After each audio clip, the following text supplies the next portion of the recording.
Hi అండి, welcome back to our channel మన తెలుగింటి రుచులు. ఇవాళ ఈ వీడియోలో మనము పల్లీ చిక్కీని ఏ విధంగా తయారు చేసుకోవాలో చూద్దామండి. ఒకసారి నేను చెప్పిన ఈ మెజర్మెంట్స్ తోటి ట్రై చేయండి. మీరు ఫస్ట్ టైం చేస్తున్నా సరే చాలా పర్ఫెక్ట్గా వస్తుంది. తప్పకుండా ఈ రెసిపీని ట్రై చేయండి. మీకు ఎలా వచ్చిందనేది నా కామెంట్ సెక్షన్లో తప్పకుండా కామెంట్ చేయండి ఫ్రెండ్స్. అలాగే ఈ వీడియో కనుక మీకు నచ్చినట్లయితే ఛానల్ని సబ్స్క్రైబ్ చేయండి. అలాగే వీడియోనైతే లైక్ చేయండి. మీకు పక్కన ఒక బెల్ కనిపిస్తుంది, సబ్స్క్రైబ్ చేసినప్పుడు దాన్ని కూడా ఒక్కసారి యాక్టివేట్ చేశారు అంటే నేను ఎప్పుడు వీడియోస్ పెట్టిన మీకు నోటిఫికేషన్ అయితే వస్తుందండి. ఇక ప్రాసెస్ ఏంటో చూసేద్దాం. దీనికోసం అయితే ఫస్ట్ ముందుగా అడుగు మందంగా ఉండేది ఏదైనా ఒకటి గిన్నె స్టవ్ మీద పెట్టేసుకొని అందులోకి ఇక్కడ చూపిస్తున్నాను కదండి, నేను ఈ గ్లాస్ తోటి 1 గ్లాస్ వరకు పల్లీలు తీసుకుంటున్నాను.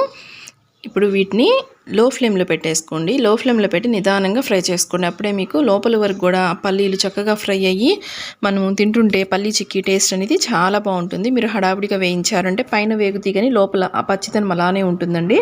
సో నిదానంగా లో టు మీడియం ఫ్లేమ్లో పెట్టుకొని ఏమాత్రం మాడిపోకుండా వీటినైతే చక్కగా ఫ్రై చేసుకోవాలి.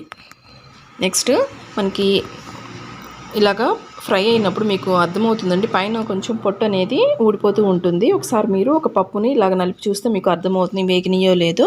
సో ఆ టైంలో స్టవ్ ఆఫ్ చేసేసి వీటిని వేరే ఒక ప్లేట్లోకి తీసేసుకొని కంప్లీట్గా చల్లార్చుకోవాలి. ఇలా పల్లీలు మొత్తం కూడా మనకి కంప్లీట్గా చల్లారిపోయిన తర్వాత పైన ఉన్న పొట్టు మొత్తాన్ని కూడా తీసేసుకోండి. ఇలాగా పల్లి పొట్టు మొత్తాన్ని కూడా తీసేసుకున్న తర్వాత ఇప్పుడు స్టవ్ మీద అడుగు మందంగా ఉండే గిన్నె పెట్టేసుకోండి. ఇప్పుడు మీరు ఏ గ్లాస్తో తీసుకున్నారో సేమ్ అదే గ్లాస్ తోటి 1/2 గ్లాస్ వరకు తురిమిన బెల్లం వేసుకోండి.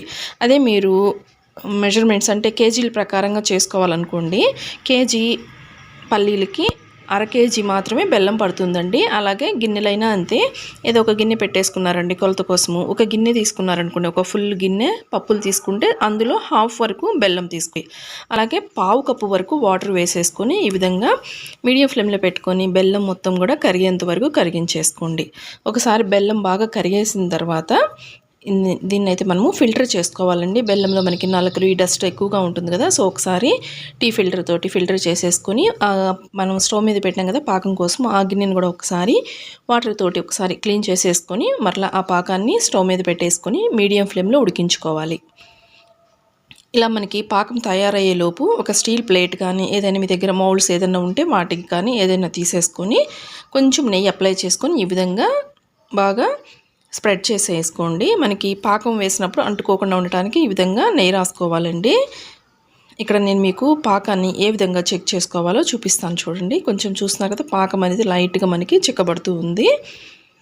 ఒక గిన్నె తీసుకోండి, అందులోకి కొంచెం వాటర్ వేసేసుకోండి. గిన్నె కానీ ప్లేట్ కానీ ఏదైనా తీసుకోవచ్చండి. ఇప్పుడు ఆ మరుగుతున్న పాకాన్ని కొన్ని డ్రాప్స్ ఈ విధంగా వాటర్లో వేసేసుకోండి. పాకాన్ని అయితే జనరల్గా ఈ విధంగా చెక్ చేసుకుంటామండి, అంటే కొత్తగా తెలియని వాళ్ళ కోసం చెప్తున్నాను.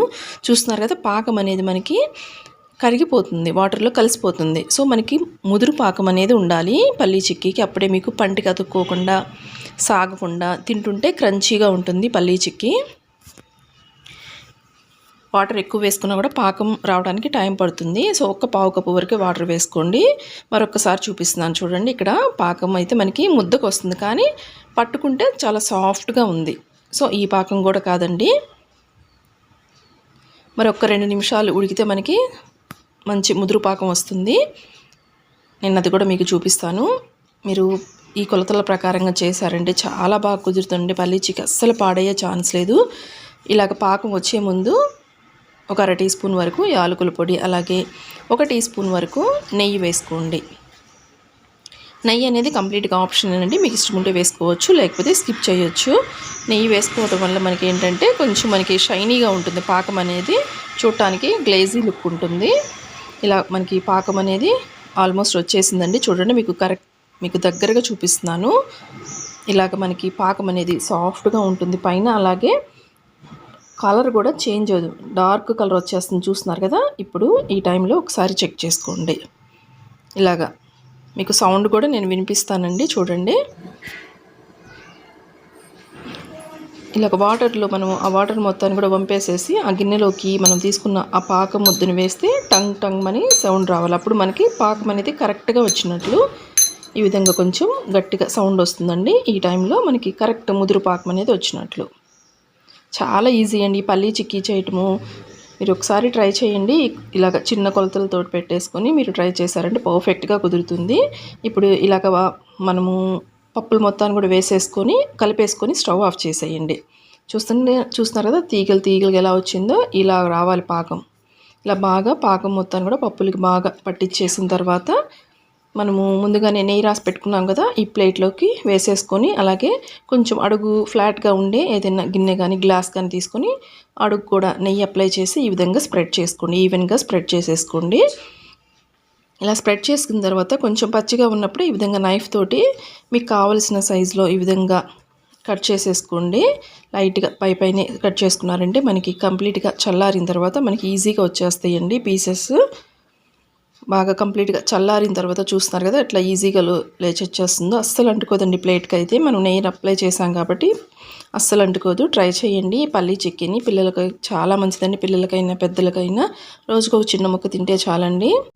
ఇది 10 days 15 days వరకు కూడా స్టోర్ ఉంటుందండి. ట్రై చేయండి. వీడియో కనుక నచ్చితే ప్లీజ్ లైక్ చేయండి, ఛానల్ని సబ్స్క్రైబ్ చేయండి. Thank you.